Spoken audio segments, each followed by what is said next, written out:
Hello everyone, welcome to our next video, and today we are going to discuss about how to derive the section formula of coordinate geometry. In our previous videos we have seen how to derive the distance formula. This time we are doing the section formula. So without wasting any more time, let's get directly into today's topic. So in order to find section formula, the first thing we need to know is why do we need a section formula, or what does section formula mean? Suppose you have 2 points, any 2 points whose coordinates you know. Suppose one is 2, 4 and the other is 5, 6. Just an example I take. Now you join these 2 points, you get a line. Now you have another point, suppose a point here, suppose this one is A and B. Suppose you have a point P and you don't know the coordinate. Okay, so now you need to want to find the coordinate of this point. But one thing you know, that it has cut this line in the ratio 2:3, means this is 2 parts and this is 3 parts. Okay, so these are the things that you know. You know the 2 coordinates of the 2 points. You know that one point has cut this line into a ratio of 2:3.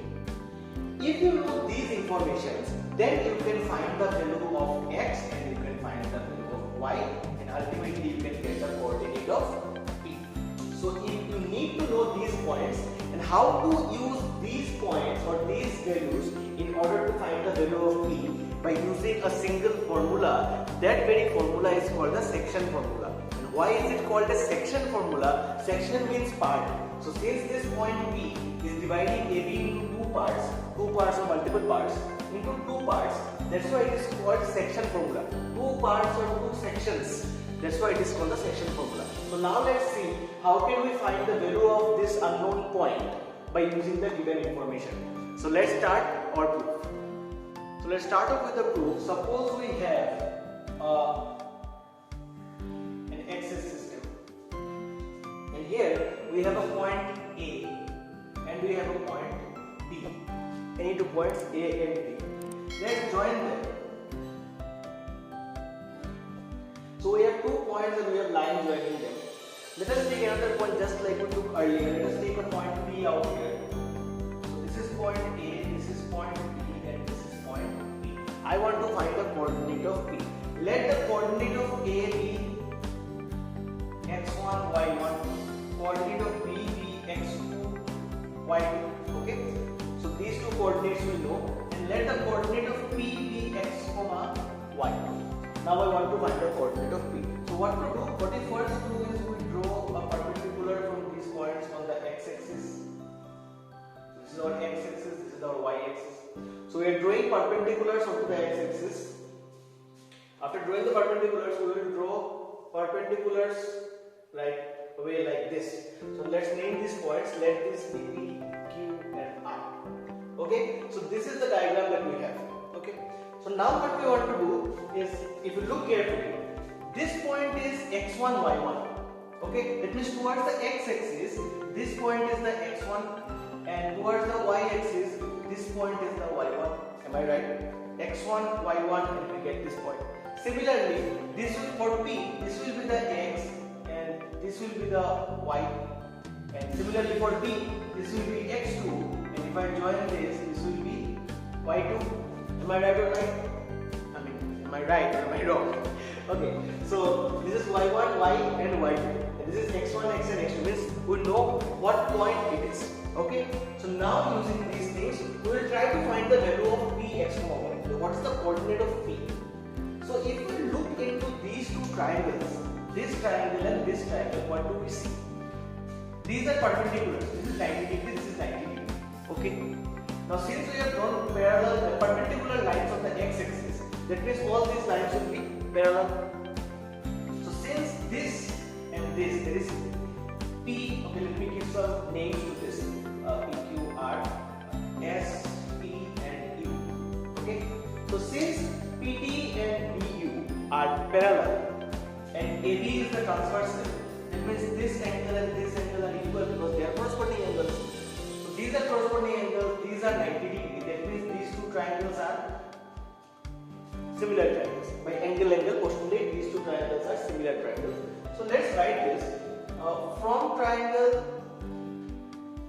AQP and triangle PRB, what we have is angle AQP is equal to angle PRB, which is equal to 90 degree, and angle APQ is equal to angle PBR. These are all corresponding angles. Okay, so that means I can show another angle also. I can show this one as well, because this and this are parallel and this is the transverse angle. These two are also corresponding angles. So I can write angle BPR, or I mean not BPR first. First when we write PAQ, angle PAQ, that is this angle, will be equal to angle BPR. These are also corresponding angles. So therefore what happens? Triangle AQP becomes similar to triangle PRB by angle postulate.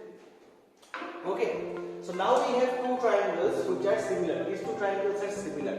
If these are similar, then what do we have? The corresponding sides are in proportion. That means AB by PB is equal to AQ by PR is equal to QP by RB. This is what we get. Let's take it as number one. We will use this information to find the value of P. So now how do we use it? So since we need AP, PB, AQ, PR and QP and RB, we need to know one more thing. And that one more thing is, at the beginning when I started to explain you this, I told you that this P will divide AB in a particular ratio. So what is the ratio? Let the ratio be M1 and M2. So this part is M1 and this part is M2. So we have ratio of M1 is to M2. Okay. So now that we have this, let's keep it here and let's dump this part so that we can move on to the next part of the proof. So let's see what we have now. Now what I need, I will use this information as I said. So I need to find the value of all this. So what are the values of all? Starting with AP. So what is AP? Which one is AP? AP as I said is M1. So AP is M1. PB. What is PB? PB is M2. So this is M2. Done. Next we have AQ. What is AQ? AQ means this part. Okay. If you remember our distance formula proof, this part and this part are same. Am I right? So what will be AQ? AQ will be x minus x1. This is x and this is x1. So what I need is this part. So that means if I take x and subtract x1 from this, then I will get this AQ. So I can write AQ as x minus x1. I hope that is clear. If your distance formula is clear, how I proved it, then this will also be clear. And if you have not seen my distance formula video, go and watch the distance formula video. I will add a card right here and one link in the description so that you can go and check. There I clearly explained, very nicely I explained how to take these values. Okay, so if you are having confusion in this, go and check out my distance formula video, you will be very clear about it. So now I have AQ equal to x minus x1. Next I need PR. So PR will be equal to what? This is PR. PR means PR will be equal to this is x2 minus x. It is x2 minus x, not x1, x. Last we have QP. What is QP? QP is this part. This part means this one. So it is y minus y1, then we will get this region. I need this region, right? I need this region. That means I need to take y and subtract y1. From this whole y, if I subtract y1, I will get this part. So it is y minus y1. And last is RB. What is RB? RB is this part. That means it will correspond to the y-axis. We have this part. This is y2 minus y. This y2 minus y. So now that we have all these values, so from 1, let's put the values. So we have AB by PB. AB is M1 by M2. A is x minus x1 and x2 minus x. And here we have y minus y1, y2 minus y. Let's erase this part. So now that we have this, let us take these two and then we will relate these two. So first these two. So now M1 by M2 is equal to x minus x1 by x2 minus x. So if we do a side change, it will be M1 into this and M2 into this. So it will be M1 x2 minus M1 x equal to M2 x minus on one side and let's leave those on the other. So this will be minus m1x minus m2x is equal to minus m2x1 minus m1x2. So let's take the minus x common. We have m1 plus m2, and here let us take only minus common, and we have m1x2 plus m2x1. So minus minus cancel, and ultimately x is going to be m1x2 plus m2x1 by m1 plus m2. So this is the value of x. So if you know m1, m2, that is the ratio, you know x2, x1, that is this x coordinate to this x coordinate, then you can find the value of x. In a similar way, we will try to find out the value of y. So let's move ahead and see how we can find the value of y. Again, let's equate this with this one. So it will be m1 by m2 is equal to y minus y1, y2 minus y2. So it is again the same side change. So it is going to be m1 y2 minus m1 y is equal to m2y minus m2 y1.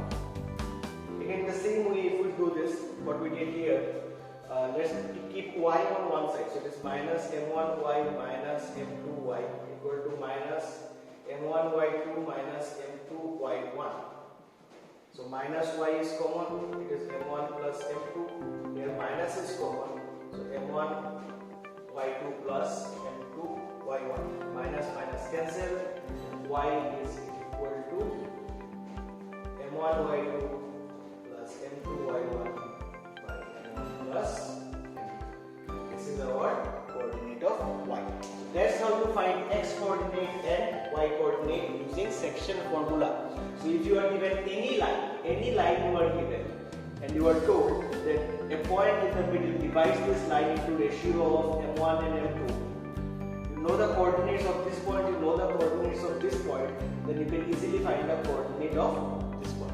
Okay, so that's how we use section formula, that's how we find out section formula. How to use section formula, we will be moving on into our next video where we will be learning how to use section formula. So thank you everyone for watching. I hope you understood today's video. If you have any problem regarding this book, ask me in the comment section. I will be there to help you out. So thank you for watching, and until next time, cheers.